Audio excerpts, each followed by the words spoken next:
caso. Listo.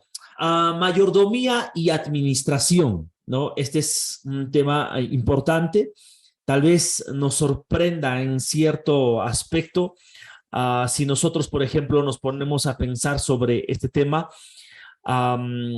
dueño, y hacernos una pregunta: ¿dueño de qué somos? ¿No? ¿Dueño de qué somos realmente? Y creo que siendo más naturales y honestos, en realidad no somos dueños de nada.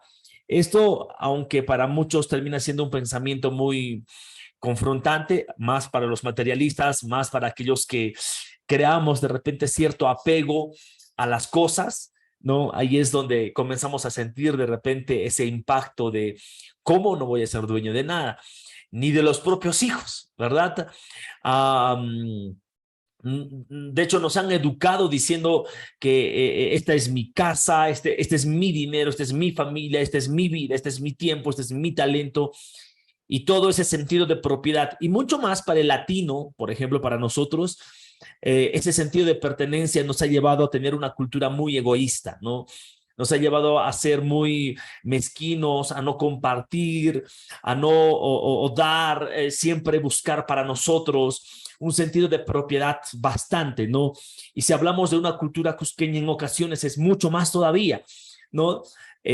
Porque se crea entre ciertos ideales, más o menos un concepto nacionalista, un concepto primero nuestro y después el resto, ¿no?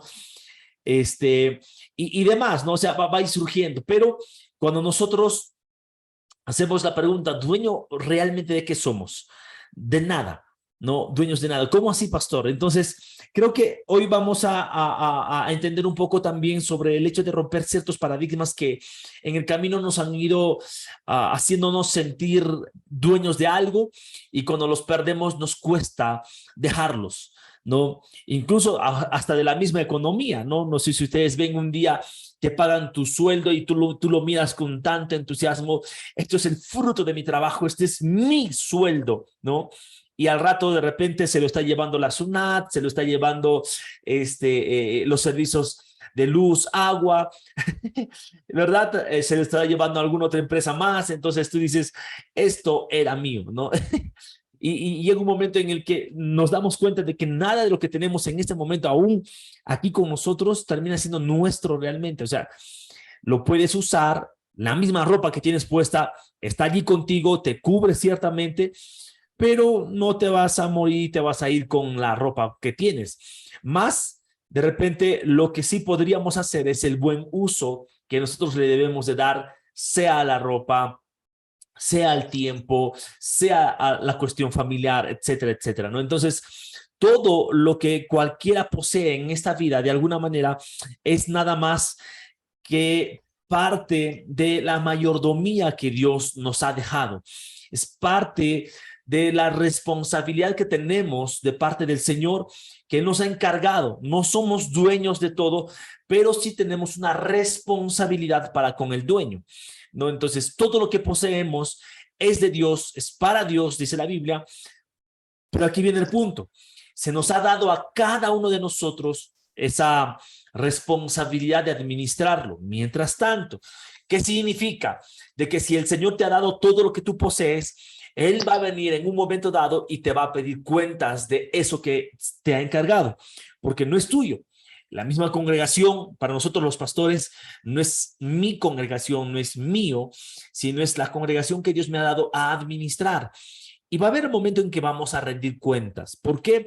Porque obviamente nos han encargado algo. El término clave de repente sería encargo, ¿no? Dios nos ha encargado, sea la familia, sea la crianza de los hijos, sea las cosas que posee, sea los dones, sea los talentos, etcétera. Entonces, cuando hablamos, por ejemplo, de lo que poseemos, hablamos desde un punto de vista muchas veces netamente terrenal, pero aún ese terrenal termina quedándose aquí, ¿verdad? Y esto es lo que nosotros entendemos. Entonces, vamos a tocar algunas pruebas de que Dios es dueño de todo, ¿no? Algunas pruebas de que Dios es dueño de todo. Y para eso, ustedes en vuestros materiales tienen allí espacios que van a ir llenando según el versículo que vamos a tocar. Y bueno, les voy a pedir que de repente seamos rápidos, no sé, quiero saber si todos están listos como para poder indicarles por nombre y que busquen un libro, ¿no? Porque y así poder designarnos mucho más rápidos. Solo quiero saber si todos disponen de la Biblia a su lado para poder buscar y para poder leer. Pueden levantar la mano o hacer alguna señal allí para saber si disponen, entonces, de tal forma que rápidamente les voy a solicitar ahí, ¿no? Muy bien, Jonathan sí, ok, Luis también, Wilson también, Daniel también, muy bien. Ok, Maribel, no sé si ya te vas ubicando también, las hermanas, ¿no? Laura, y los demás. Entonces, Sí, por el está momento, bien. sí, ok. Entonces, vamos a pedir lo siguiente. Wilson nos ayuda con el Salmos 24:1. Laura nos ayudas con Nehemías 9:6. Y también allí Jonathan con Job 41:11. Luis Paraguay con Salmo 59. Daniel con Ezequiel 18:4. Ahí está en pantalla, ¿no? Entonces, hasta Ezequiel vamos a llegar, ¿ok? Y luego seguimos avanzando, ¿ya? Entonces, quien ya lo tiene Salmos 24:1, ¿a quién le encargué? Sí, pastor. Buenas noches. Ya lo tengo. Salmos 24:1. Del Sí. Señor es la tierra y todo cuanto hay en ella, el mundo y cuantos lo habitan. ¿De quién es todo lo que hay en esta tierra? Del Señor. Salmos 24:1. Termina siendo una afirmación sobre lo que hay, lo que habita en esta tierra, todo en su plenitud, dice la Reina Valera, ¿no? Es la tierra y su plenitud, todo lo que existe es de él y los habitantes. Ahora, se dice por allí, obviamente reconocemos esto, que el enemigo, que el diablo es el príncipe de este mundo. Y no necesariamente se hace referencia a las cosas existentes como la creación, porque el diablo no puede crear, el diablo es creación, ¿ok? Pero sí a la influencia y al poder que opera de parte del enemigo, sí, y sus demonios en esta tierra. Eso es muy distinto, ¿no?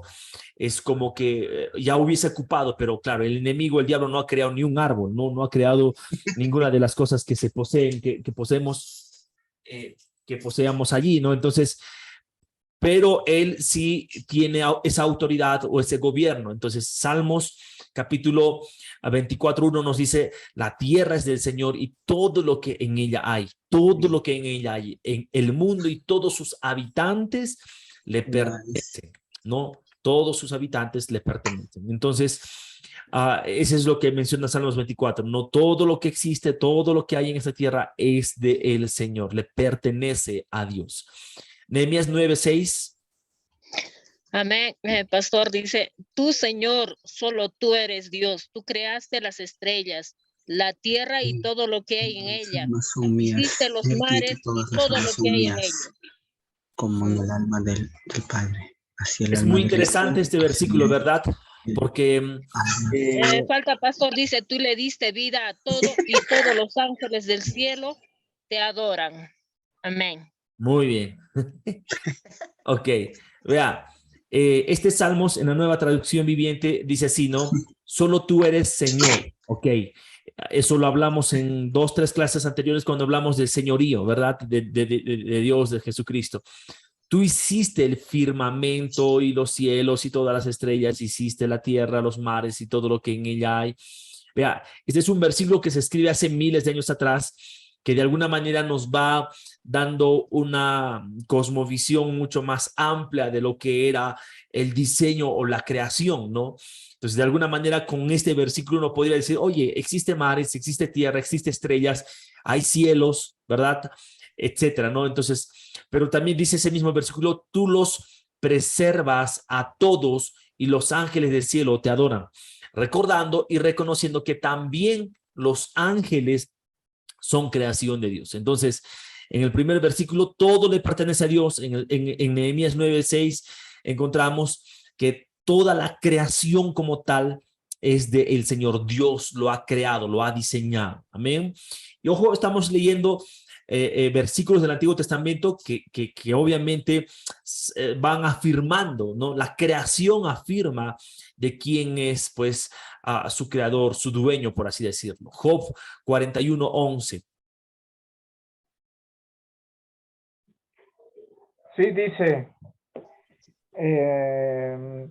¿quién me ha dado a mí primero para que yo restituya? Todo lo que hay debajo del cielo es mío. ¿Ya? ¿No? Todo lo que hay debajo del cielo es mío. Otra vez, el mismo Señor hablando, o incluso Job reconociendo de quién es lo que tengo todo esto. Y dice el Señor, todo lo que debajo del cielo está, es mío, ¿no? Ojo, son versículos que van afirmando la soberanía, la potestad, la autoridad, y obviamente allí el señorío, pues, de nuestro Señor, valga la redundancia, ¿no? Que Él lo ha creado todo. Salmo 59.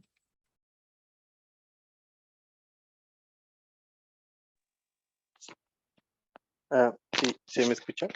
Sí. Ya, no tomaré de tu casa becerros, ni machos cabríos de tus apriscos. Ajá, hasta el 12, porfa. Porque mía es toda bestia del bosque, y los millares de animales en los collados. Conozco todas las aves de los montes, y en mi poder están las fieras del campo. Si yo tuviese hambre, no te lo diría a ti, porque mío es el mundo y su plenitud. Wow.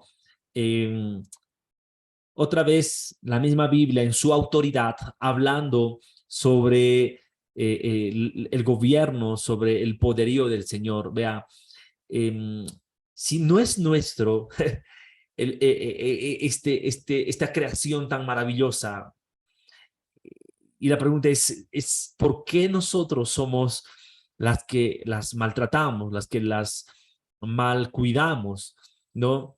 Nosotros en nuestra irresponsabilidad somos los que ensuciamos, los que generamos contaminación. Mira, desde allí puede uno entender que realmente es alguien un buen o no tan buen administrador de las cosas que Dios nos ha encargado. No es nuestro.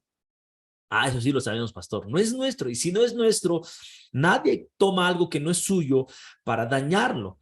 Y si Dios nos ha puesto en este mundo, precisamente ha sido para poder administrarlo. Y es uno de los primeros encargos que la Biblia le da, o que el Señor, o que Dios, ¿verdad?, le da a Adán y a Eva, que vayan, sojuzguen la tierra, que fructifiquen, que llenen, etcétera. Entonces está dando convicciones administrativas, convicciones de autoridad, ciertamente con gobierno, etcétera, pero para hacerlas fructificar. Más por el contrario, nosotros tenemos todo, contemplamos toda la creación, pero no las contemplamos a veces para edificación. A veces queremos que nos vaya bien en la vida, pero no cuidamos, por ejemplo, la esencia de lo cotidiano, del día a día, ¿no? Entonces, esto termina confrontándonos un poco, mirando nada más la creación de todo lo que existe. También entendemos que las personas ciertamente son creación de Dios. Hijos son aquellos que han procedido al arrepentimiento y han tomado a Jesucristo como su Señor y Salvador. Creación son todas las personas, pero no todas las personas son hijos. ¿Ok? Hijos de Dios me refiero. Entonces, pero aún esas personas siendo creación, requiere del buen administrador, o sea, de nosotros, ¿sí? Que también los cuidemos. Entonces, no podemos por allí ir y maltratar, por ejemplo, a un prójimo. Por eso es que se establece dentro de la ley y sobre la ley incluso este gran mandamiento: amarás a Dios sobre todas las cosas y amarás a tu prójimo, haciendo referencia a que la buena mayordomía tiene que ver con el valorar, con el buen trato, con la buena administración, con la edificación adecuada y correcta de las relaciones aún entre nosotros. Pero esta humanidad lamentablemente está entre amenazas de guerras, entre complicaciones, entre me dijeron, no me dijeron. Ahora, inclusive, ni tú mismo tienes en tu entendimiento vasto o poco, etcétera, la autoridad para menospreciar ya lo que Jesucristo ha comprado con precio. ¿no? Y es tu vida. Esta vida nuestra, ciertamente Dios nos ha dado una nueva vida en Cristo Jesús, etcétera. Y Él ha santificado, ha purificado, Él ha redimido esa vida. Entonces, ni tú ni yo tenemos, por así decirlo, esa convicción para poder maltratarnos o para poder menospreciarnos. Tienes que aprender a verte como Dios te ve, a valorarte como Dios te valora, a administrar todo lo que Dios te ha dado en tu ser como Dios lo haría. Recuerda, eres templo del Espíritu Santo. Entonces eso implica el cuidado, la buena administración de todo. Y vamos terminando con Ageo, que hasta Ageo hemos llegado. Ageo 18:4, Ezequiel 18:4. Amén, pastor. Ezequiel 18:4. He aquí que todas las almas son mías, como el alma del Padre, así es el alma del Hijo, es mía. El alma que pecare, ese morirá. Wow, este versículo haciendo referencia ya no solamente de la creación, sino también de la humanidad, ¿no?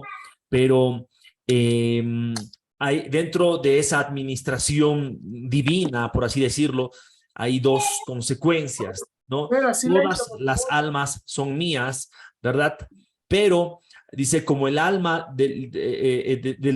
como el alma del Padre, así el alma del Hijo es mía. El alma que pecare, esa morirá. Entonces, este principio, por ejemplo, sencillamente es administración, ¿no? Si algo no va andando como es correcto, como es adecuado, entonces su fin, por más que tú quieras, su fin es un fin triste, no es un fin de muerte, ¿no? La persona que peque, esa es la que morirá. Entonces, ahí está establecido un principio, pero también a la par en Jesucristo está establecido la oportunidad de salvación. Pero si aún así la persona no mengua y no decide cambiar, no se humilla, no toma la decisión del arrepentimiento y del cambio, entonces hay una consecuencia. No, es que Dios es malo, ¿cómo me va a castigar? No, hay una consecuencia a nuestros actos. Eso es administración. Tú trabajas bien, vas a recibir la recompensa, vas a comer del fruto de tu trabajo. No trabajas bien, Señor, por más que quieras que te paguen igual, no te van a pagar igual. Es administración, eso es gerencia, por así decirlo, ¿no? Entonces, si tú no cuidas tu cuerpo y esperas que tu cuerpo dé lo mejor de ti, obviamente no va a funcionar así. Tú y yo tenemos que descansar lo suficiente, necesitamos hacer las actividades físicas, necesitamos nuestra vida espiritual, estar en orden, etcétera. Entonces, obviamente vamos a ser mucho más fructíferos en nuestra vida emocional, en nuestra vida física. Ahora, solamente para que entendamos un paréntesis. Muchos de nosotros manejamos nuestra vida por áreas. Entonces, ahí comenzamos a diseñar un área que le llamamos el área física, ¿no? Entonces, y tú y yo trabajamos a diario, si no te has dado cuenta, trabajamos precisamente porque queremos comer, ¿no? O sea, de repente tu mente a priori no sea trabajo para comer, pero es algo que haces todos los días y con el presupuesto que trabajas. Entonces, de alguna manera, si tienes hijos y es algo que vamos supliendo, obviamente hay otras necesidades, pero es un ejemplo. Entonces, la necesidad física es una. Hay quienes tienen una muy buena administración de su cuerpo físico, ¿no? Entonces, los requete educan, se forman, se fortalecen, vitaminas y aquí y allá. Ahora, otros hemos diseñado otra área, es el área laboral, ¿no? Tenemos nuestras áreas laborales y por ahí hay quienes trabajan, se esfuerzan, prosperan, les va bien y está bien. Están siendo buenos administradores con eso, ¿verdad? Otros están teniendo el área de la educación, de la instrucción, quién sabe por ahí, ¿no? Es un área donde algunos se van a ir preparando, son muy buenos alumnos, etcétera. Y otro es el área, llamémoslo espiritual, ¿no? Entonces, pero pensamos de que porque son áreas, entonces me aboco a una cosa y la otra no me va bien, pero vea, el cuerpo está diseñado de tal manera que todo está engranado, ¿sí? Por ejemplo, si tú y yo cuidamos el área espiritual, que no solo, ojo, involucra la vida de fe, la vida de oración, sino también involucra el alma, y el alma involucra la mente, involucra las emociones, involucra la voluntad. ¿Y con qué es que tú respondes frente a las situaciones? Es precisamente con voluntad, es precisamente con lo que hay en tu mente, que es el corazón que refleja la Biblia, ¿verdad? O es precisamente con tus emociones. Y si estas no están saludables, vas a caer en algún tipo de enfermedad almática. Y una enfermedad almática, pues hoy en día son tan populares como las enfermedades del estrés, como las enfermedades de las depresiones y demás. Y si esa parte emocional y mental de tu vida no está en equilibrio, vas a tener luego consecuencias que no solo van a afectar tu vida de oración. Ay, no sé por qué no puedo orar, porque mental y emocionalmente estás decaído. Entonces, y también va a afectar obviamente tu sistema físico. Te vas a sentir mucho más cansado, va a comenzar a dolerte los huesos, va a comenzar a dolerte la espalda, vas a tener dolores de cabeza, jaquecas y un montón de cosas. Vas a abrir puertas a otras enfermedades mucho más, tu sistema inmune va a bajar y está tan relacionado. Y uno dice, pero el diablo me está atacando. No, puede sí ser que el enemigo está atacando, pero hay un problema allí, y el problema es que no estás siendo buen administrador con tu vida espiritual y con la estabilidad espiritual tuya. Entonces, en cambio, la persona que más continuamente está orando con la actitud correcta, no depresiva, entonces también su ser va a responder de una manera distinta. La Biblia dice, David mismo decía esto, ¿no? Mientras callé, ¿no? Mis huesos se envejecieron, hablando del pecado, ¿no? Entonces, estaba diciendo que el pecado traía una consecuencia de desgaste emocional y físico. Por eso, ¿cuántas veces vemos a un David, a un rey David, haciendo reflexiones como: alma mía, alaba al Señor, alma mía, ¿no? Y no se olvide de sus beneficios. ¿Por qué? Él practicaba de repente un tratamiento allí especial, psicológico, llamémoslo así, ¿sí? Donde él se hablaba a sí mismo y se hablaba a su ser para que recuerde que hay un Dios por encima de todo lo que podría él estar pasando. Entonces, ¿qué es lo que estaba sucediendo? Él estaba haciendo una buena administración y recordándose que Dios era el soberano, que Dios era el dueño de todo y que todo estaba bajo el control de él, pero él tenía que despertar y levantarse de una manera distinta. ¿Me? Entonces, eso es importante. Vamos a seguir avanzando a un punto más. Entonces, vamos a hablar un poco de la responsabilidad del hombre en el mundo, entendiendo que Dios no solo nos ha puesto en este mundo para existir y ya, sino nos ha puesto con responsabilidades particulares. Si el creyente, y aquí yo quiero que tú y yo prestemos mucha atención, si tú como creyente, yo como creyente, no entendemos esta responsabilidad, entonces en este mundo nos vamos a abocar a ocuparnos en cualquier actividad y muchas veces que solo satisfagan y cumplan deseos egoístas y propios. Entonces, y no estoy diciendo que sea malo el hecho de tener una familia, de educar a los hijos, sino por el contrario, eso es bueno, que también es parte de la mayordomía, ¿sí? Pero que con una perspectiva hacia el mundo, hacia la humanidad, Dios nos ha dado responsabilidades. Y una de esas está en Génesis capítulo 1, verso 29. Génesis capítulo 1, verso 29, dice la palabra del Señor. Y Dios dijo: he aquí que os he dado toda planta que da semilla, que está sobre la tierra, y todo árbol en que hay fruto y que da semilla, os serán para comer.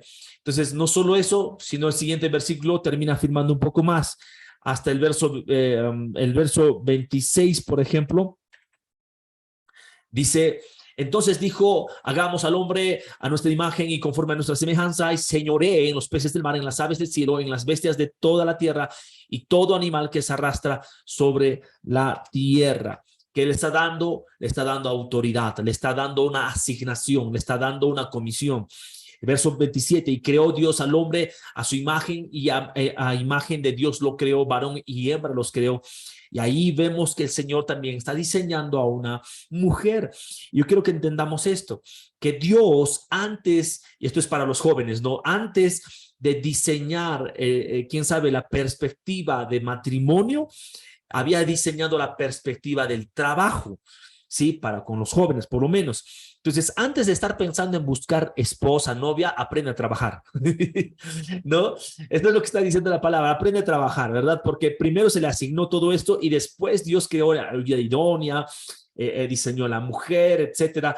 Claro, ayuda hacia un fin, hacia un propósito, ¿no? Entonces, vemos que había una comisión, una asignación en cuanto a la creación. Había una asignación en cuanto a la responsabilidad laboral. Dios diseñó el trabajo. Sí, para muchos que dicen por allí, no es que ahora que han pecado, entonces Dios les dijo, ahora comerán con el fruto, o mejor dicho, claro, del fruto, con el sudor de vuestra frente, etcétera, ¿no? Entonces, y por ahí algunos piensan que el trabajo es una maldición. No, señores, el trabajo no es una maldición. Más bien, allí es donde el esfuerzo para trabajar iba a costarles, ¿no? Que es otra situación, otro contexto, pero no es que el trabajo esté maldito, no es que el trabajo haya sido una carga, ¿no? Dios diseñó el trabajo, estableció el trabajo, y es más, cuando nosotros nos vayamos, estemos en la tierra prometida para con nosotros, en ese lugar no es que tú vas a estar cantando 5 coritos al día, vas a estar predicando porque ya todos vamos a estar ahí en la presencia del Señor, etcétera. No, va a haber asignación, va a haber trabajo, ¿ok? El ministerio del Señor está diseñado de tal manera que es trabajo. Vengan a mí los cansados y trabajados y cargados, yo los haré descansar, lleven mi yugo.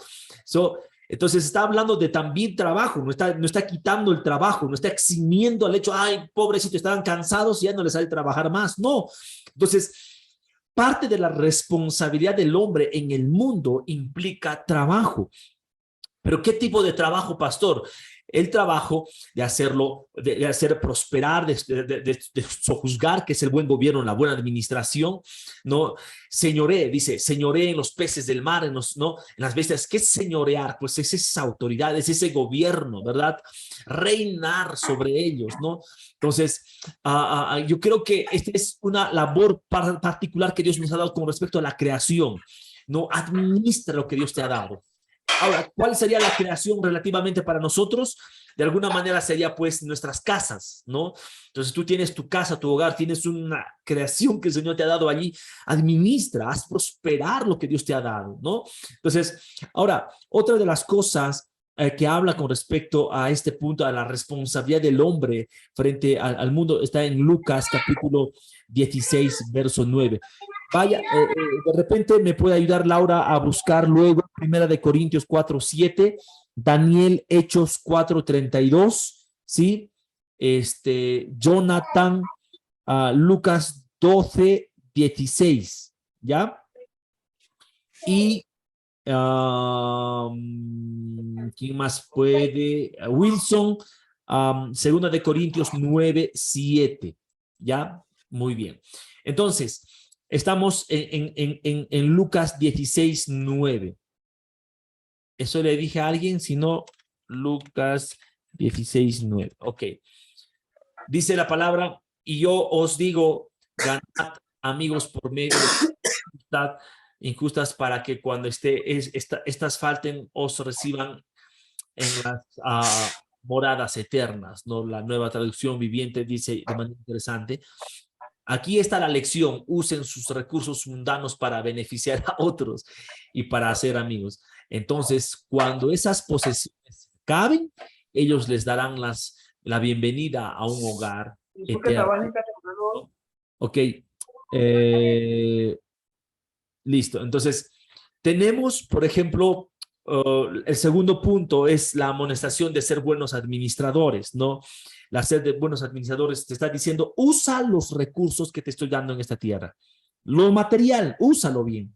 Y cuando se acabe, entonces, ¿qué dice el versículo? Cuando se acabe, entonces, ellos les darán la bienvenida a un hogar eterno. Entonces, sabemos que hay etapa donde nos toca hacer riquezas en este mundo y hay etapa donde nos toca hacer riquezas eternas, riquezas celestiales, pero todo en base a la buena administración.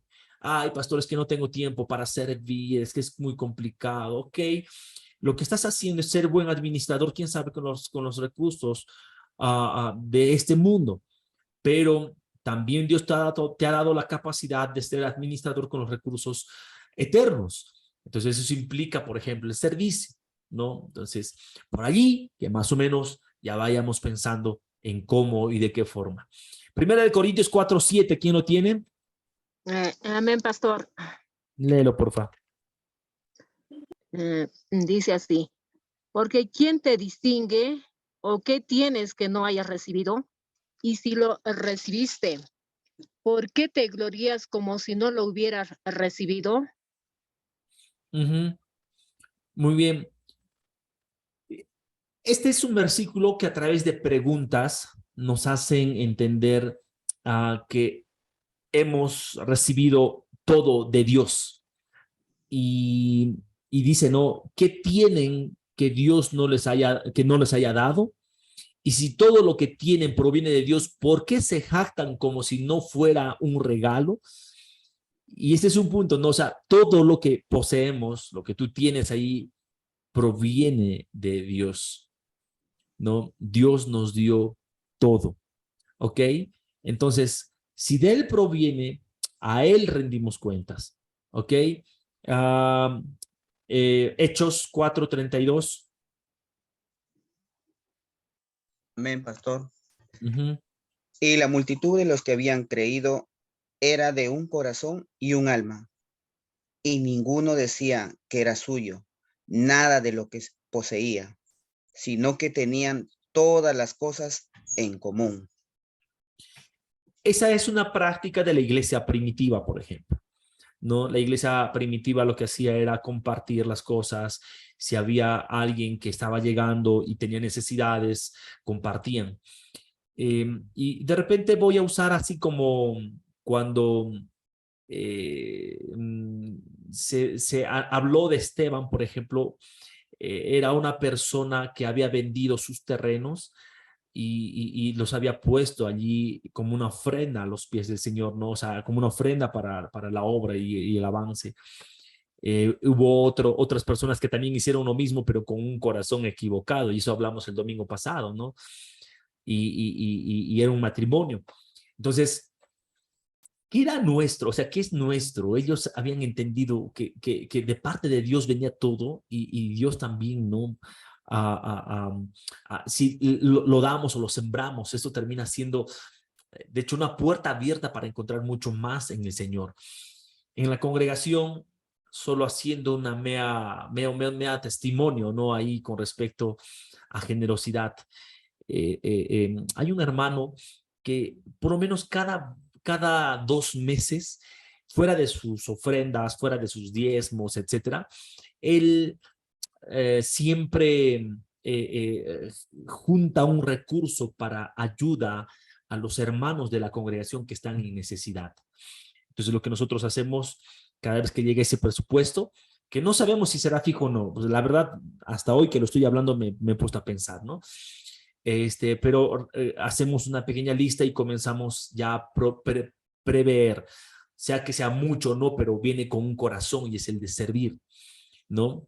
Entonces, por ejemplo, ya un pequeño grupo está organizándose para mañana llevar alimentos a muchas personas, pero también parte de ese presupuesto está usándose para recaudar alimentos y armar canastas, por ejemplo, para enviarlos a algunos hermanos en necesidad. Obviamente hay muchos que necesiten, pero el detalle es de que a través de ese corazón generoso estamos viendo, por ejemplo, ahora, cuando alguien da, se despoja de algo que lo puede usar en alguna otra cosa más, pero vea, qué corazón es el que tiene uno que separa eso para un fin de atender, de apoyar, de servir, ¿no? Y creo, y él ni siquiera participa conmigo o está allí repartiendo las cosas, sencillamente él confía y dice, pastor, aquí está y haga esto, pastor, ¿no? Entonces, él no está, pero él sabe de que esa satisfacción que está teniendo realmente es incomparable, ¿no? Entonces, Y este debe de ser una práctica responsable, no de los que tienen, sino de todos los hijos de Dios. Porque a veces uno, y ese es como les decía hace un rato, ese es el pensamiento criollo, ¿no? Peruano, o el pensamiento latino, ¿no? Del que a pesar de que tenemos, si alguien está ofreciendo algo, tú vas y recibes. A pesar de que tienes. No tenemos la cultura de decir, hey, yo tengo suficiente, ¿por qué no le das al otro hermano? Y a pesar de que tienes por montón, tú dices, dámelo nomás, igual, ¿no? Y para mi sobrinito más pides, hasta para el nieto que no tienes. Y esa es la criollada. Esa es una cultura en la que hemos crecido, lamentablemente. Pero la iglesia primitiva, ¿qué es lo que hacía? Venía una persona nueva y con situaciones, entonces buscaban apoyarnos. Entonces, por eso es que Dios estaba hablando el otro día, justo una hermana me dice, pastor, hay que volver a hacer el kilo de amor, ¿no? Y es poner un espacio en la iglesia, que se junte ahí los alimentos no perecibles y eventualmente bendecir a una familia, ¿no? Así, y ir a su casa, prepararnos ahí la comida, sentarnos y dejar implementado la casa. Me pareció muy buena idea. Entonces, lo que hoy debe de ir despertándose, porque a veces en la congregación tenemos 200 hermanos, pero 2 hermanos que son así de generosos. Los demás cumplen sí con sus diezmos y ofrendas, que es como que lo han entendido así. Pero hablamos de el concepto, lo que es nuestro. ¿Qué es nuestro? ¿No? Entonces eso va cambiando. Lucas 12, 16. Sí, Léelo, por favor. Lucas 12, 16 dice, también les refirió una parábola diciendo, la heredad de un hombre rico había producido mucho. Y él pensaba dentro de sí diciendo, ¿qué haré? Porque no tengo dónde guardar mis frutos. Y dijo, esto haré, derribaré mis graneros y los edificaré mayores, y allí guardaré todos mis frutos y mis bienes. Y diré a mi alma, alma, muchos bienes tienes guardados para muchos años. Repósate, come, bebe, regocíjate. Pero Dios le dijo, necio, hasta esta noche vienen a pedirte tu alma, y lo que has provisto, ¿de quién será? Así es el que hace para sí tesoro y no es rico para con Dios. ¿Cuántos ricos para con Dios estamos aquí? Amén. ¿No? Y bueno, es un desafío muy interesante porque Amén, está amén. hablando de una persona que ha trabajado, se ha esmerado, ha producido y después quiere jubilarse. Y cuando ya tiene su jubilación, dice, ahora sí voy a disfrutar, voy a comer, voy a vivir la vida. Y el Señor le dice, necio, van a venir en unos momentos por tu alma. Y dices, ay, ¿no? Y lo cierto es de que, miren, la buena administración va en escalada. Obviamente hay etapas, pero para la generosidad, para el corazón generoso y para el buen administrador, las etapas no deben de ser una condicionante. Es que ahora no doy porque todavía soy pobrecito. Eso no debe de ser así, ¿verdad? Primero cambia tu mentalidad, no eres pobrecito, eres rico en el Señor. Segundo, trabaja. Tercero, de lo que tienes, mucho o poco, da. Sé fiel al Señor y comparte. No, yo sí ofrendo, sí, y ayudas al necesitado. No, eso no, porque yo soy el necesitado. No, el día que tu mente, ¿y sabes cuándo cambia tu pensamiento de necesitado? El día que comiences a hacer algo por alguien con lo poco que tienes. Entonces dejarás de verte como víctima y comenzarás a verte como protagonista del cambio en esta sociedad. Entonces, y lo otro, que hay etapas de disfrute, ¿no? Pero no significa de que no ahorres, no significa de que no administres, no significa de que no trabajes por dejar un legado o una herencia, ¿verdad? Por el contrario, la buena administración nos permite poner todas las cosas en su lugar. Hay una etapa dentro de la parte financiera que lo voy a tocar con el punto de las ofrendas más.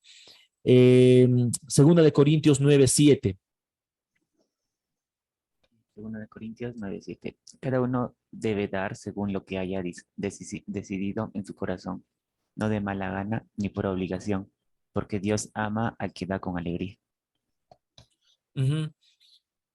Y poderoso es Dios para hacer que abunde en vosotros tanta gracia, a fin de que teniendo siempre en todas las cosas todo lo suficiente, abunden para toda buena obra. Vea, en Dios tienes todo lo suficiente para que ahora abundes para buena obra.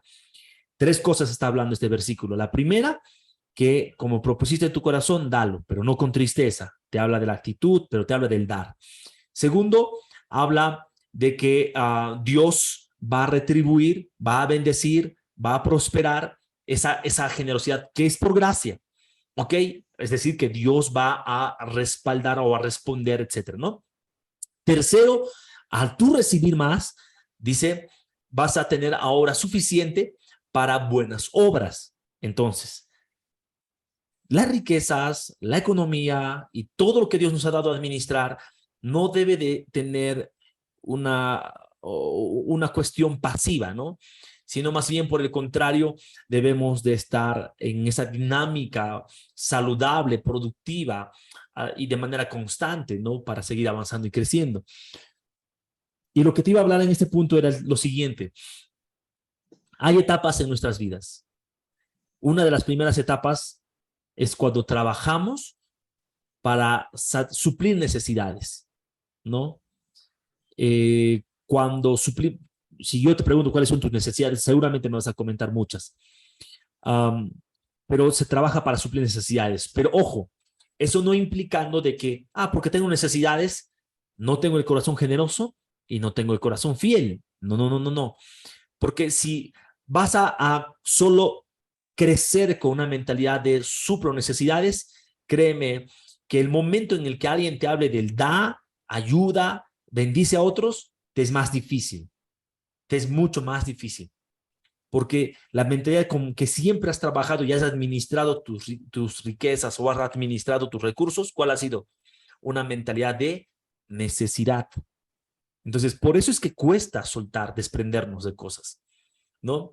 Entonces, pero la segunda etapa dentro del por qué trabajamos o cómo es que trabajamos es ya para construir comodidades. Vuelvo a decir, la primera etapa para suplir necesidades, la segunda etapa para construir comodidades. Por ejemplo, la primera etapa, tú dices, en mi casa no hay dónde sentarnos. ¿Qué cosa hacemos? Compramos unas bancas, ya de plástico, lo que sea, compramos unas bancas allí. No, está barato así. Eso ¿qué estás haciendo? Estás supliendo una necesidad. Va a haber otra etapa en el que ya también tú dices, ¿sabes qué? Ya nos está yendo bien, estamos avanzando. ¿Qué vamos a hacer? Ahora sí, vamos a comprar una silla acolchada, ¿no? O un silloncito, una sala bonita, ya está. ¿Qué has hecho? Has dado una comodidad. Porque la necesidad fue donde descansar, ¿verdad? Y la comodidad ahora es, quiero un silloncito mejor, ¿no? Entonces va a ir en escalada. No sé si me estoy dejando entender. Entonces, lo mismo surge con el principio del dar para con el Señor. En la primera etapa, sí, dentro de mis necesidades, pero sigo teniendo el corazón saludable de ayudar al necesitado, ser generoso y ser fiel con el Señor. En mi etapa de comodidades, también, para que nunca la comodidad se vuelva en una amenaza que vaya a impedir mi generosidad o que vaya a impedir mi corazón fiel para con el Señor, ¿no? Entonces algunos, no, este dinerito puedo comprarme un mejor silloncito. Entonces, por eso es que en esa escalada de crecimiento también siempre vas a ser tentado por el enemigo. Con este dinerito te podrías estar comprando un mejor televisor, mira pues, ¿no? Entonces, en la etapa de comodidad estás siendo tentado, o en la etapa de necesidad también estás siendo tentado. Parecen justificables, pero al final terminan siendo, por ejemplo, algo que nos desvía de un corazón conforme al corazón de Dios. ¿Ok? Seguimos avanzando. Entonces, ahora, Dios es el único dueño verdadero, ¿sí? Entonces, hay algunas razones por las que el hombre no puede poseer nada. Una de ellas, y quiero que, a ver, de repente, a quienes están por ahí conectados, los que tienen Biblia, si todos ya tienen Biblia, genial para poder pasárselos, ¿no? Wilson, ¿me ayudas con Apocalipsis 4:11? Jonathan con Job 1:21 y Laura con Salmos 24:1, por favor. Apocalipsis 4:11. Entonces, el primer punto, el hombre, o razones por qué el hombre no puede poseer nada, ¿no? Si lo tienes, Apocalipsis 4:11, porfa. Ok.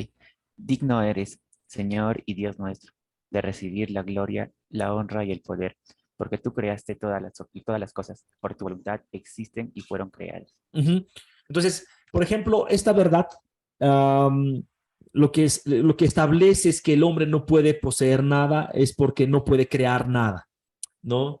Lo que nosotros hacemos en realidad en cuanto a la creación o los inventos que tenemos, los cohetes, los rascacielos, las medicinas, son nada más una aplicación, una modificación, una adaptación, una combinación de todo lo que ya existe en la naturaleza, etcétera, ¿no? Entonces, Dios, el hombre no puede poseer nada porque no creamos nada, ¿ok? De repente podríamos decir, ¿no? No, pero es mi trabajo, sí, pero el trabajo es porque alguien más abrió la oportunidad o emprendió, etcétera. Entonces, es el trabajo relativamente, pero no es ni siquiera tu empresa. Y el que dice que es mi empresa, por allí se cortan los suministros. Nada más veamos, ¿no?, cómo ha afectado, por ejemplo, la guerra de Rusia y el otro país, etcétera, ¿no? Entonces, ha ido afectando porque uno dice, no, ¿qué va a afectar eso? No, y ha ido afectando. Entonces, cuando pensamos de que una cosa no tiene nada que ver con la otra, nos damos cuenta de que ahora, pues, no poseemos nada, hermanos. Amén. Porque no podemos crear a nada. Job 1:21. Sí, dice, y dijo, desnudo salí del vientre de mi madre, y desnudo volveré allá. Jehová Dios y Jehová quitó, sea el hombre de Jehová bendito. Desnudo nací, desnudo volveré. Otra de las razones por qué el hombre no puede poseer nada es porque el hombre no tiene control de nada. Tú dices, yo voy a vivir 20 años, 30 años, 50 años más, y la verdad es de que probablemente eso no vaya a pasar. No tienes el control de eso. Desnudo nos vamos, por más de que hayas trabajado y te hayas esforzado, tampoco te llevas nada. Ahí nos damos cuenta que vanos son los títulos, que vanos son los documentos que a veces vamos ganando alrededor de los tiempos, de los años, y que a veces el hombre trata de probar con esto que es dueño de algo, ¿no?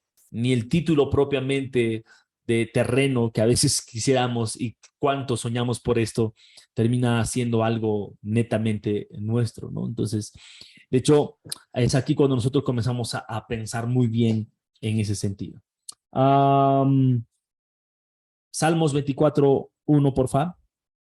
Amén. Así dice la palabra del Señor. De Jehová es la tierra y su plenitud, el mundo y lo que en él habitan. Amén. Ok. Dios lo posee todo, aún el terreno. De hecho, estamos en el terreno del Señor, ¿no? A él deberíamos de pagarle los impuestos y todo. ¿Tiene usted una escritura segura para su terreno? De hecho, si nos ponemos a pensar, nada de lo que podríamos tener incluso en nuestras manos termina garantizando que ese terreno o esa escritura, la cual registra en una municipalidad o en el gobierno o en SUNARP, en este caso, ¿no? Ahora, el gobierno de su país lo reconoce como a usted como legítimo dueño, pero esa es una escritura segura, ¿verdad? No es tan segura. ¿Por qué? Porque, por ejemplo, supongamos que hay un proyecto para hacer una carretera desde un pueblo hacia otro, y esa es la ruta justo donde va a pasar esa carretera. Entonces, ¿qué es lo que vas a hacer? ¿Vas a presentar tu escritura diciendo, no quiero que pase por aquí, etcétera? No, van a negociar contigo, te van a sacar de allí, te van a mover a otro lugar, etcétera. Entonces, no hay una cosa como que nunca nadie más te va a mover del lugar donde estamos. Y lo cierto es de que es del Señor todo lo que hay, lo creado.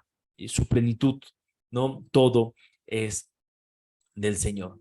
Entonces, otro punto, razones por las que el hombre piensa que es dueño. Algunas razones por las que piensa que es dueño. Dos principalmente. 1 Corintios 4:7, si me ayudas de repente a ver quiénes más, que no sé quiénes más pueden ayudarme a leer. De repente, Luis, por favor. Luis Paraguay. 1 Corintios 4:7, ¿ok? Y de repente por allí puede ayudarme Margarita también con Génesis 1:28, por favor. 1 Corintios 4:7. Ya, pastor. Un ratito, voy a buscar. Ajá, muy bien. Entonces, de ahí, Margarita, me ayudas con Génesis 1:28. Entonces, esta es una de las razones, ¿no? Por qué el hombre piensa que es dueño, ¿no?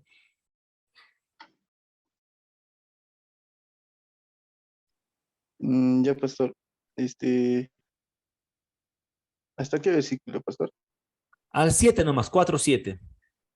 Ya. ¿Por qué? ¿Quién te distingue? ¿O qué tienes que no hayas recibido? Y si lo recibiste, ¿de qué te glorías como si no hubieras recibido? Uh-huh.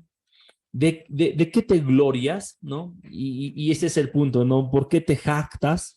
Entonces, la gente se enorgullece muchas veces por sus riquezas, por sus familias o por sus talentos, por sus apellidos muchas veces, y abusan de estas cosas para promover, por ejemplo, sus propios intereses.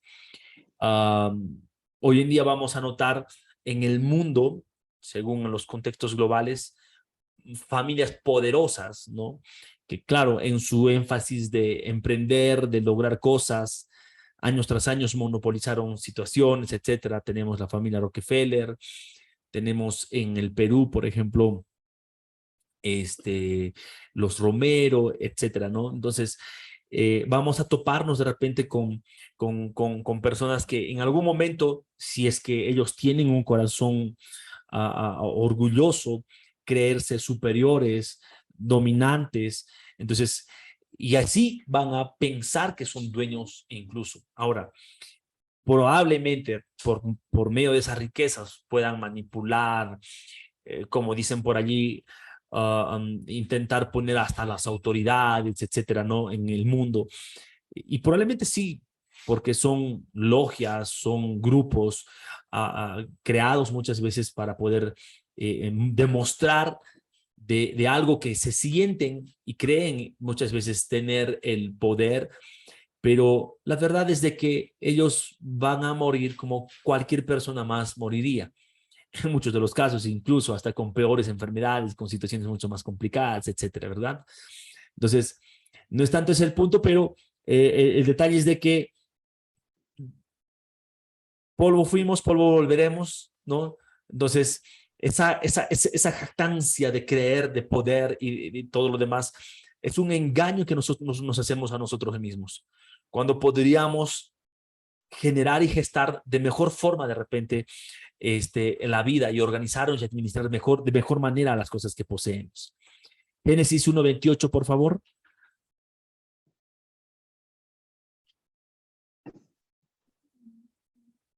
Margarita.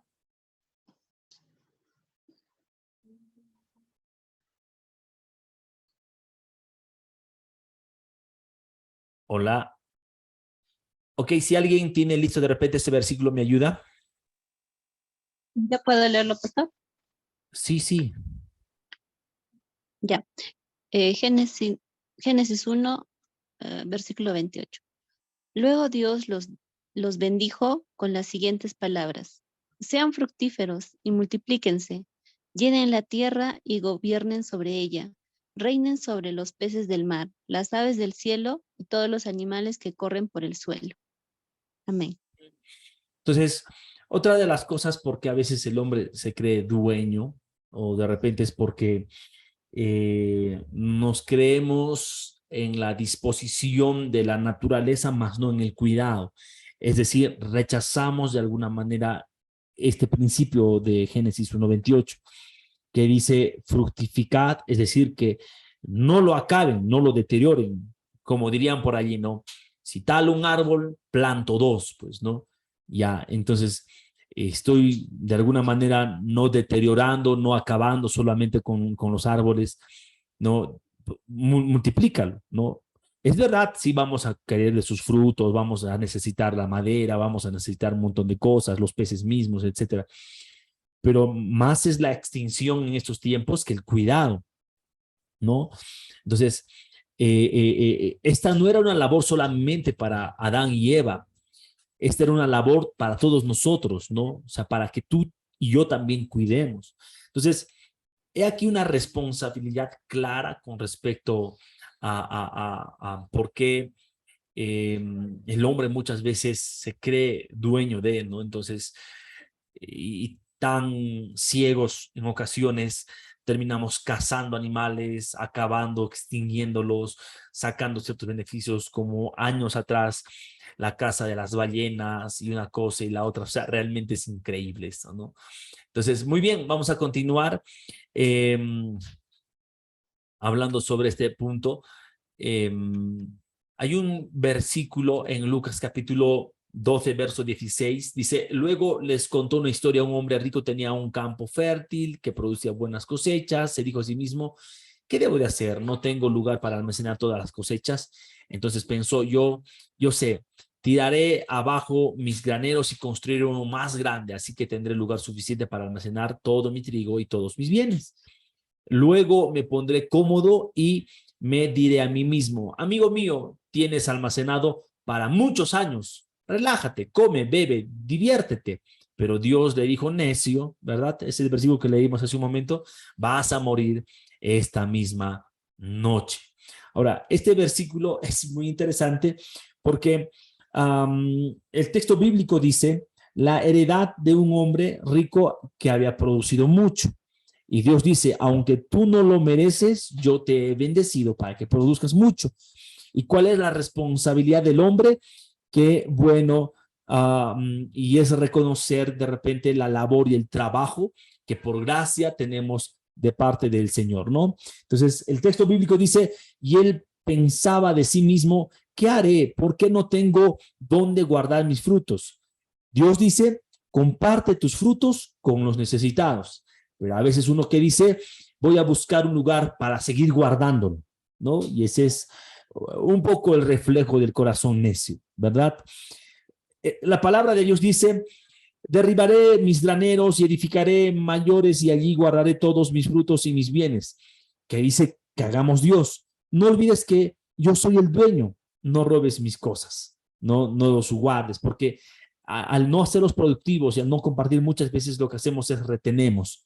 Cuando algo ha sido diseñado para bendecir y no cumplimos con ese propósito, recuerden el pecado de omisión, ¿verdad? Sabes que hay cosas buenas que debes de hacer, pero no las haces, es un pecado de omisión. Entonces, estas cosas son mías, son de mi trabajo, es lo que muchas veces nosotros decimos, ¿no? Muy bien, vamos avanzando rápidamente, estamos ya contra el tiempo. Algunas características de la buena mayordomía, una de ellas la generosidad, ¿no? Creo que de esto ya hemos estado hablando, el hábito del dar, la sumisión al señorío de Cristo, ¿no? Cristo es el que gobierna todo, lo que tengo es de parte de Él, nos sometemos a Él, a su autoridad, y cuando alguien verdaderamente se convierte en un hijo de Dios, en un creyente, aprendemos de Él que vino a este mundo a dar, a servir, ¿no? Y de esa misma forma es como también nosotros vivimos, ¿no? Un buen mayordomo reconoce que no es dueño, sino administrador, ¿ok? Pero también un buen mayordomo lo que hace es aprende a santificar o a valorar las cosas, ¿no? Darle el lugar respectivo de todo. Entonces, el hombre valora a las personas de acuerdo a lo que muchas veces ve delante de sus ojos. Pero el Señor nos ha enseñado a valorar a las personas más allá de lo que vemos. Esto es ser buen mayordomo. Para muchos, si me conviene, lo hago. Si no me conviene, no lo hago. Si me conviene, me comprometo. Si no me conviene, no me comprometo. El darle valor a las cosas va más allá, ¿no? ¿Esta persona en qué me sirve? ¿En qué me beneficia? Si le voy a servir. No, sirve porque es parte de tu naturaleza. Aprende a valorar a las personas por medio de la forma de cómo Dios los ve, cómo Dios los ama. Esa es la manera de cómo deberíamos hacer las cosas. Y cuarto, una característica de un buen mayordomo es que la alabanza y la acción de gracias son parte de su vida, es una expresión constante. Todo lo que tú y yo hacemos debe de alabar al Señor. Lo que tú y yo hacemos en la buena mayordomía, en la buena administración de las cosas, es glorificar a Dios con el resultado de ese trabajo. Y aquí hay 4 principios sobre la mayordomía. El principio de la prioridad. Siempre es importante reconocer esto. Dios como el creador y propietario de todo cuanto hay, y nosotros como administradores. Esa es la prioridad, ¿no? Dios el centro y yo el administrador a quien se le ha dado las responsabilidades, ¿no? O sea, Dios el gobernante, Dios el dueño y yo el administrador, ¿ok? Dichosos los administradores de los recursos del Señor. No es cualquier cosa. Segundo principio es el principio de la responsabilidad. Si sé que el Señor me ha encargado algo, entonces una clave de un buen mayordomo es que yo voy a ser responsable con eso. No me pertenece, pero tampoco lo voy a dejar así y lo voy a guardar, sino voy a hacer que se cumpla lo de Génesis, fructificar. ¿Qué te ha encargado Dios? Si hay aquí en estas clases servidores, hay líderes, Dios te está encargando una responsabilidad de la cual tú tienes que rendirle cuentas. Entonces, tú y yo, para ser buenos mayordomos, tenemos que practicar este principio de la responsabilidad. Eso implica compromiso, separar tiempos, eso involucra invertir muchas veces, ¿verdad? Pero es parte de lo que Dios me ha asignado. Mi esposa, como mis familiares, muchas veces me dicen, tienes que medirte, ¿no? Al dar para la iglesia, tienes que medirte. Y es que mis ojos no lo veo, por ejemplo, como una organización que ya automáticamente se sostiene y ven las cosas. Muchas veces invertimos cosas. Cuando el día que compramos el carro, por ejemplo, dijimos, Señor, este es un carro que te va a servir. Y ciertamente con esto que para muchos dirían, oye, pero te reponen de aquí, pero de allá, mira, en el servicio tan chocado. Me acuerdo de una vez en una reunión de matrimonios por ahí, me rayaron el carro. Hasta ahora lo tengo ahí las señales de los niños, ¿no? Entonces, parte de mí decía, Señor, ¿dónde está? Y en ese momento me dan ganas de ir y buscar a los papás, decirle, cuida, es un niño, ahora sí me paga, yo no sé, pero me pinta el carro, ¿no? Entonces, no hice eso, pero lo que sí de repente es entender que la responsabilidad con algunas cosas involucra tomarlos con compromiso, con esmero, con pasión, con involucramiento, ¿ok? El tercer principio es el principio de la rendición de cuentas. No podemos hablar de buena mayordomía si no aprendemos a rendir cuentas.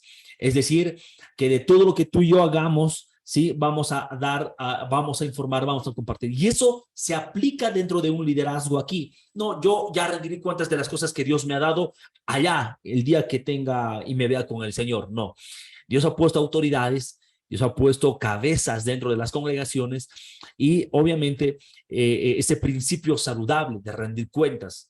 ¿Cómo se rinde cuentas? De muchas formas. A través de un sistema que se establece en la congregación, a través de la comunicación constante, del informar. Esto es saludable para ti, porque es lo mismo que tú vas a demandar cuando eres padre. ¿Dónde estás? ¿Por qué no? No has venido todavía. ¿Y qué estás haciendo? ¿Y qué no estás haciendo? ¿Verdad?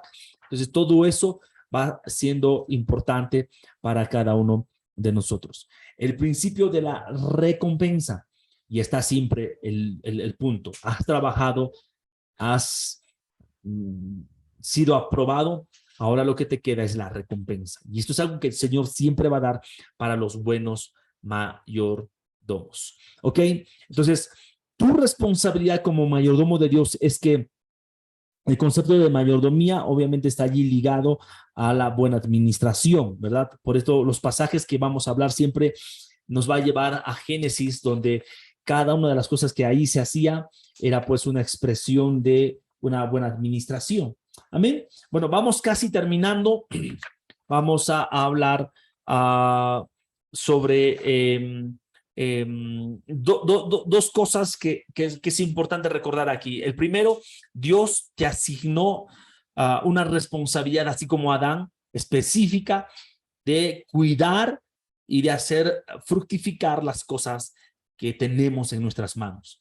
Y en segundo lugar, Dios nos ha dado límites con respecto a esas atribuciones, lo mismo que Dios hizo con Adán y Eva. Les dijo, de todo árbol pueden comer menos de este, ¿verdad? Entonces, Dios nos ha dado ciertamente muchas cosas a administrar, pero hay cosas que obviamente también tienen sus límites. Y ahí es donde nosotros debemos de saber tener el discernimiento de no pasarnos, ¿verdad?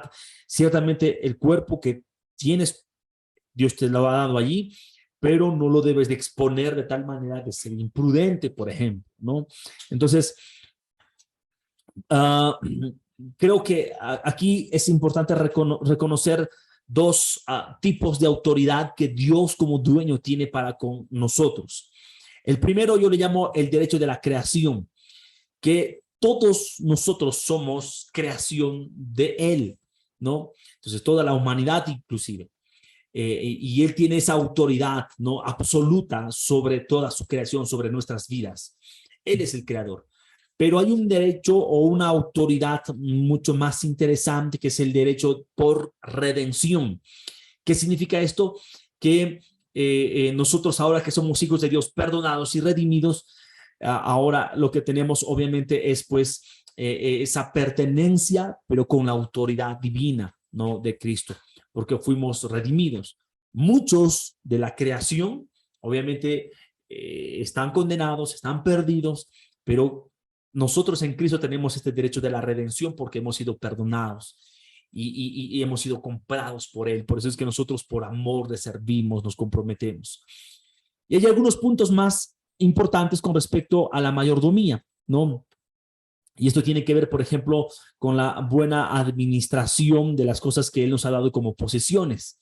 Esto involucra, ¿qué cosa? Por ejemplo, los diezmos y las ofrendas, ¿no? Y de esto podríamos hablar otra clase más, pero particularmente voy a terminar haciendo referencia a estos dos principios. Hablando del diezmo, por ejemplo, que viene a ser una 10ª parte, ¿sí?, de nuestros ingresos, y que lo damos como un acto de obediencia y fidelidad al Señor, ¿no? Por ahí dicen algunos, pastor, pero el diezmo es del Antiguo Testamento y es de la ley. Recuerden de que el diezmo no se da. Incluso el primer hombre que dio diezmos fue Abraham, esto antes de que la ley se estipule como tal, ¿no? Es decir, que no está regido pues a un sistema de la ley. El diezmo más bien era pues un acto que nacía en el corazón para demostrar mi dependencia completa de Dios en obediencia, que no me aferro al todo, sino me aferro a la bendición de Dios, y a través de ese porcentaje yo reconozco el señorío del Señor y su gracia bendiciendo para conmigo. Ahora, yo creo que también es verdad de que no solo el 10% está vigente en estos tiempos, sino en el tiempo de gracia no hay una limitación. Si podríamos decir que el Antiguo Testamento, el Antiguo Pacto, regía pues como norma, por eso es que el pueblo judío diezmaba en todos los contextos, y no diezmaba solo para la congregación o los levitas, sino para muchos otros actos. Entonces, entendemos que en el tiempo de gracia no nos podemos limitar solo al diezmo, sino puede hacer uno compromiso de mucho más allá, porque el diezmo era una manera de decir, ¿sabes qué? Esto es lo mínimo que puedes hacer, ¿no? Este es el tope. Pero a veces como buenos creyentes o como buenos peruanos, siempre le buscamos, ¿y cuánto es lo mínimo que me puedes dar? ¿Y cuánto es lo mínimo que puedo hacer? ¿No? Y siempre le buscamos el tope, pero no buscamos el máximo. Entonces, el máximo es todo lo que aún propongas en tu corazón, dice la palabra del Señor, ¿no? Entonces, y ahora la ofrenda, de hecho, es un acto de gratitud, es un acto de agradecimiento, que no necesariamente lo tienes que dar un fin de mes o algo así, ¿no? Lo hacemos cada vez que podemos, lo hacemos para proyectarnos en la obra del Señor, y Dios ha diseñado, vean, un sistema de crecimiento y de avance ministerial de tal forma de que una congregación activa y consciente de estas participaciones va a permitir que la obra siga avanzando, ¿no? El sostenimiento de la iglesia primitiva se daba a través de los discípulos, de los primeros creyentes. Estos son tiempos en el que la iglesia Gracia Plena, por ejemplo, se está proyectándose a comprar un terreno, a expandirse un poco más allá, a levantar sedes, a tener los recursos suficientes. Nos gustaría ya comenzar a contratar personal también en la congregación y todo lo demás. Entonces, eso involucra, por ejemplo, finanzas. No, y para ello obviamente hay que procurar a través de la generosidad plantearnos esto. La gente externamente muchas veces dice, pero ¿cómo se lo están gastando? No, es que es una organización. Aparte de entender que es un organismo viviente, que es la iglesia viva del Señor, entendamos que es una organización. Es una organización que está estipulado bajo las leyes establecidas pues del gobierno, ¿no? Ahí tenemos el tema de los registros públicos, el tema de del RUC, el tema de los impuestos, y que todavía no logramos. Una organización amiga logró después de 6 años recién su exoneración de impuestos, y yo ya me estaba desesperando con 3 meses, pero tampoco quiero ser muy paciente. Pero vea, el punto es que está estipulado, ¿no? El pago de los alquileres, el servicio de luz, de agua, el servicio del Zoom que estamos usando en este momento y demás. Esos recursos obviamente son recursos pues que se requieren pagar, ¿no? Entonces, por más que uno diga, no, pero la iglesia, miren, es solamente ustedes... ¿Pásale el papel a tu mamá? Ok, tengo algunos audios activados por ahí. Silencien, silencien, silencien. Entonces, por ejemplo, ¿cómo es que la iglesia, nuestra iglesia, tenemos un lugar privilegiado en plena avenida y todo lo demás? Solo de local se paga un promedio de 4,000, solo de local. Ahora a eso le sumamos un montón más de presupuestos. Entonces, con la fidelidad que tú tienes y que tú dices, no, es poco lo que doy, créeme, ese poco es lo que alcanza para pagar el todo, ¿no? Porque es Dios bendiciéndolo y multiplicándolo. Amén. Por eso nunca se restrinjan en el hecho de la generosidad. Jamás. Porque esa es la buena mayordomía de nosotros como creyentes frente a la iglesia. Y podríamos hablar de mayordomía en todos los sentidos, desde la familia, los hijos, pero como creyentes tenemos una responsabilidad. Y esa es la importancia, por ejemplo, del separar, ¿no? Entonces, hay personas que paran muy particularmente. Entonces, todos los proyectos que vamos nosotros planteándonos hacia adelante tienen un fin. Entonces, estamos con el sueño, por ejemplo, de abrir ya el cafetín a público abierto aquí, para que tengamos maneras de generar y ser autosostenibles. Tenemos el proyecto de construir un segundo piso para el cafetín. Tenemos el proyecto de hacer un sembrío en el terreno para que también vayamos generando, etcétera. Entonces, pero todo esto con un fin, con una proyección. ¿Cuál es? La evangelización, el hacer discípulos, ¿no? El seguir ganando almas para el Señor. Ese es el fin. Todo lo demás es parte y gerencia de las cosas que se requieren. Si no, pues predicaríamos en un cerro, vengan, no pagamos ni alquiler, ni luz, ni nada. Pero en este mundo y en un sistema donde cada vez están más regularizados cosas, necesitamos adaptarnos, ser sabios y participantes. Amén. Así es que, mis queridos hermanos, con toda la confianza del mundo, cada vez que ustedes den en la congregación, por favor, nunca se olviden de llenar sus datos, porque eso está siendo registrado y eso es una buena mayordomía también. Amén. Si tú recibes palabra de esta congregación, te sientes identificado, eres parte de la congregación, separa ahí tu presupuesto y permite que la obra siga avanzando. Estés donde estés, hoy en día tenemos gente sembrando de Canadá muchas veces, gente sembrando de algún otro país que por ahí vio algo y dice quiero apoyar. Entonces, la mayordomía dentro de la congregación también tiene que ver con eso. Amén. Muy bien, hay mucho que hablar, hay mucho pan por rebanar y bueno, lo cierto es que hemos llegado a la parte final de nuestra lectura. Amén.